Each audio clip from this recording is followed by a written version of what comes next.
La fin du monde, un mot qui fait peur. Un mot qu'on évite. Un mot qui semble venir tout droit d'un film de science-fiction. Mais dans l'islam, ce n'est pas un mythe. C'est une réalité prophétique. Annoncée par le Coran et le prophète Muhammad. Et peut-être, plus proche que tu ne le penses. L'heure viendra, nul doute à son sujet. C'est ce que dit le Coran, à plusieurs reprises. Mais beaucoup détournent le regard, occupés par ce monde, hypnotisés par le quotidien. Ils oublient que la plus grande réalité, c'est la fin. Ils t'interrogent au sujet de l'heure. Quand arrivera-t-elle?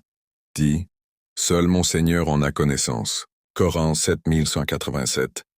L'islam ne donne pas de date, mais il donne des signes clairs, visibles, précis. Et ces signes, nous les vivons aujourd'hui, un à un, comme les perles d'un chapelet qui tombent. Avant la fin, il y aura des signes mineurs, puis des signes majeurs.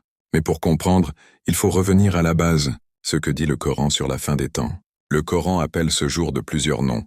Yaum al-Qiyamah, le jour de la résurrection. As-Sa'a, l'heure. Yaum al-Hisab, le jour des comptes. Yaum ad-Din, le jour de la religion. Ce jour-là, les montagnes s'effondreront, les mers déborderont, le ciel se déchirera. Les étoiles tomberont, les tombes s'ouvriront, les gens fuiront leurs proches. Même une mère abandonnera son bébé. Chacun dira « moi ». Mais ce jour n'arrive pas sans avertissement.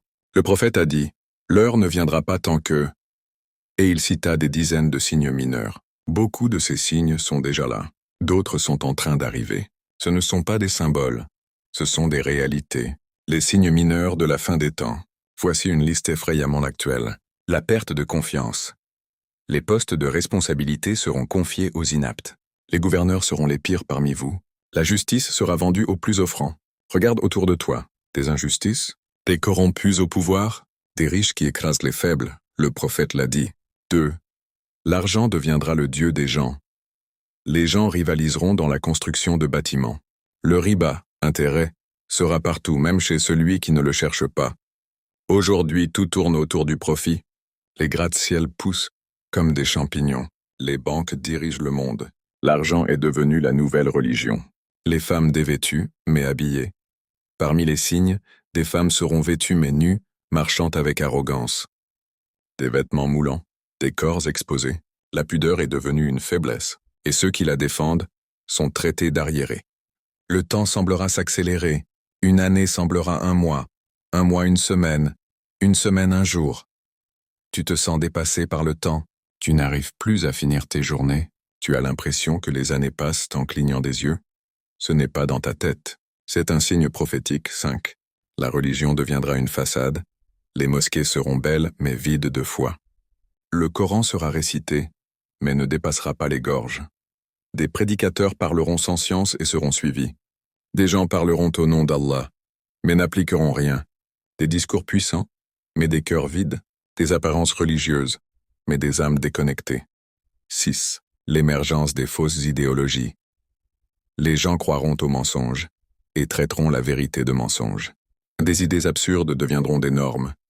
La morale sera inversée, les pervers seront célébrés, les pieux seront ridiculisés. Les nations de l'islam seront divisées. Les musulmans seront nombreux, mais faibles comme l'écume sur la mer. Aujourd'hui, plus d'1,8 milliard de musulmans, mais divisés et occupés par les conflits internes, égarés par les querelles de tribus, de doctrines, d'ethnies. L'autorité sera donnée aux ignorants. Des gens sans science parleront au nom de la religion.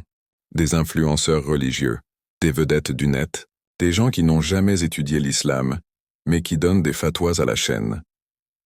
La musique, les instruments et la débauche seront répandus. Les gens déclareront licite la fornication, la soie, pour les hommes, l'alcool et la musique. Regarde autour de toi. Qu'est-ce qui est populaire? La pudeur ou la provocation? Le silence ou le bruit? La lumière ou les ténèbres? Tout cela n'est que l'introduction. Ce ne sont que les signes mineurs. Le monde est en train de glisser doucement vers l'irréversible. Et lorsque les signes majeurs commenceront, il sera trop tard pour revenir en arrière. Le prophète a dit, « Lorsque les premiers signes majeurs apparaîtront, ils s'enchaîneront comme les perles d'un collier qui se casse. » Et le premier de ces signes, le plus effrayant, le plus destructeur, le plus trompeur, c'est le Dajjal. Abonnez-vous, merci.